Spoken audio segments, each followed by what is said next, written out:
Okay, now let's do a part 2 video. Just got finished watching DRB UK's latest, and I think it was a really good put together video. I think he had a lot of good points, a lot of things I disagree with him with, but he didn't do the video in haste, and he didn't do it with a snooty tone. The flow that I got from DRB UK's video was honest. I feel like he was just being honest in how he actually feels about what went on. In the long run, he had a positive view on the event, and I think it was a really good video. So here's some of my views. Of course, I'm an Apple purist fanboy through and through, so you're not going to hear me criticize him as much, because you know I'm not as open-minded as DRB UK when it comes to Apple. But I do have some things written down here, so if you see me glancing over to my second screen here once in a while, that's what it's for. And I'm reading my notes here, and first thing I got down here is about scrapping the 8 gig iPod. And I say no way. What I've got jotted down here from my thoughts at the time, wrote down here that I said it's an entry-level product. They have to have an entry-level cheap product for cheap people, to get people who's just interested in it. I don't know if I should buy it. I don't know if I can't.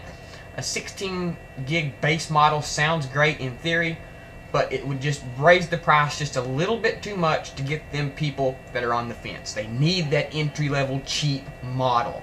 It's like the $300 PC of iPhones.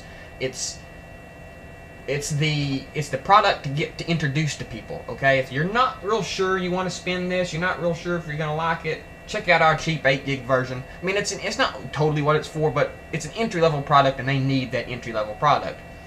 So, I mean, what if people's upset about they got rid of the 16 gig, but like I said, they can't replace the 8 gig with the 16 gig. They need a low base model, and they can't have an 8, 16, 32, and 64 gig model. That's just too much. So it makes complete sense to go from 8 to 32, because anybody who's using their iPod that's going to use it more than 8 gigs is probably taking video and stuff on it, and 32 just makes more sense. 16 is kind of a middle ground there, and kind of like Apple does by removing DVD players or removing FireWire 400, they make people advance. Okay, we're going to go to 32 gig. We're going to make sure you have all the space you need, and you're not going to have to upgrade to another iPod in a year.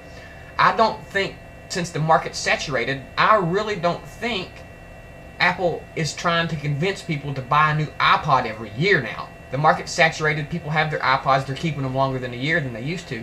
So they're trying to bring longevity into the product. That's the way I see it. They're at market saturation now, so people are just keeping their iPods longer. So they really need to solidify the product line. Okay? And what else do I have right down here? Let's see. With how popular video is, it's the rational thing to do, getting rid of the 16 gig version. Like I said, they can't scrap the bottom entry level one because it's just their cheap version. You know, and I think it's a big deal. And getting a 16 gig for the price of an 8, now that would be an even better deal. If they could have scrapped the 8 gig, give us a 16 gig base model, and kept the price the same as the 8 gig, then yeah, no problem, that's what I say. But if the price would have to have been raised for the base model to go to 16 gigs, then I say they did the right thing by keeping the cheap version. The camera in the iPod Touch, I think this was a perfect testing ground. I like the idea of having a separate camera. Separate little camera that I can use just for video. I won't keep any music on it. When I go to the lake, when I go to the swimming pool, or when I go hiking in the hills, I don't want to take my $300 iPhone with me, okay? I don't want to bring my $300 iPhone to the pool and have it anywhere near the water. I don't want to have it in my back pocket when I'm hiking.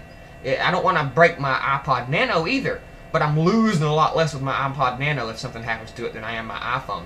It just makes more practical sense if you're going to be shooting a lot of video where you're going to be moving around, going here, going there, on the run a lot, that you've got a separate entity, cheaper entity for that, so you won't be punishing your $300 iPhone. I think keeping the iCamera, I think keeping the camera out of the iPod Touch was smart for now, because like DRB UK said, and I touched on it in my first video, that I think they do this to distinguish the iPhone from the iPod a little bit, you know, using VoIP and stuff. If the iPod Touch had a camera and everything, I mean, the two products wouldn't be distinguishable, and it would almost be like AT&T and Apple was competing. So having a camera in the iPod Touch just really isn't a big deal to me, because an iPod Touch is a music player and an app machine or a gaming machine. It's not really a multimedia device. And if you want to do that, you get a little Nano, okay? I really don't think cramming all these features into something can be a good thing. I think they can overdo it. And when they throw a camera in the iPod Touch, they throw a camera in the iPhone, they throw a camera in the iPod Nano, and people's looking at them on the shelf and going, what's the difference here? Okay, so why should I get this one? This has a camera.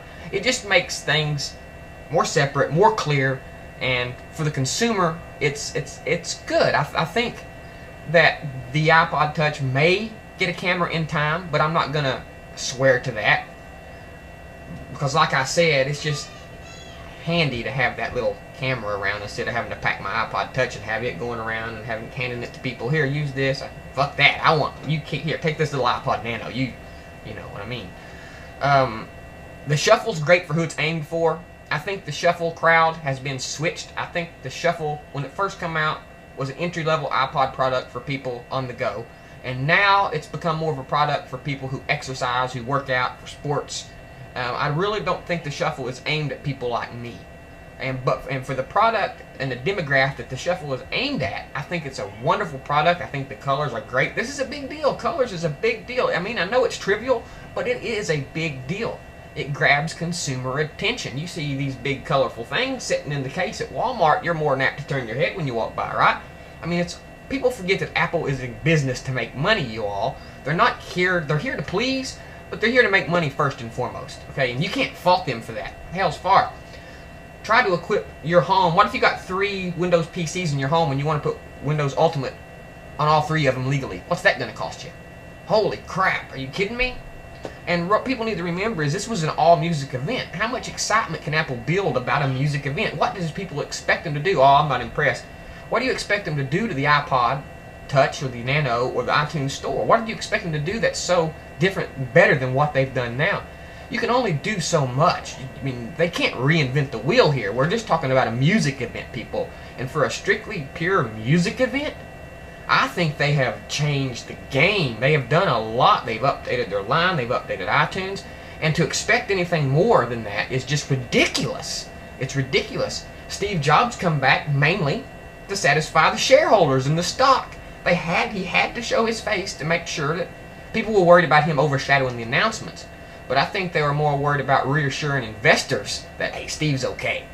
You know, now, people who say the iPods ain't good enough, I don't understand that. Like I said, what else can they do? We'll see what else I got wrote down here. The iPod Classic. No, they can't kill the iPod Classic because, like DRB UK said, they haven't got the flash sizes up there yet. When they do, they might. But there's a lot of people who depend on that huge capacity, who work in music and like to carry their whole library with them, that have 100 gigs of music, the really audiophiles, you know. Basically, I think it was a wonderful show. I think they've done good. I don't understand what people are saying, like, oh, that was just wasn't much there. The iPhones, the new hardware is a big deal. Don't forget about OpenGL ES. The more hardware, the better hardware we get in these things, the better applications and games we can get. So this hardware improvement is a big deal. Like I said, it's been the ongoing theme of this year with Apple updates. Final Cut Studio, Snow Leopard, the iPods, the iTunes. Subtle updates just solidifying the foundation, making it more solid, getting it ready for next year and the awesome things that's coming. You can guarantee with the foundation they're laying this year, we're going to have some unbelievable stuff next year. Good job, Apple. Love the event. Love the new stuff. Can't wait to the next one. OS 10.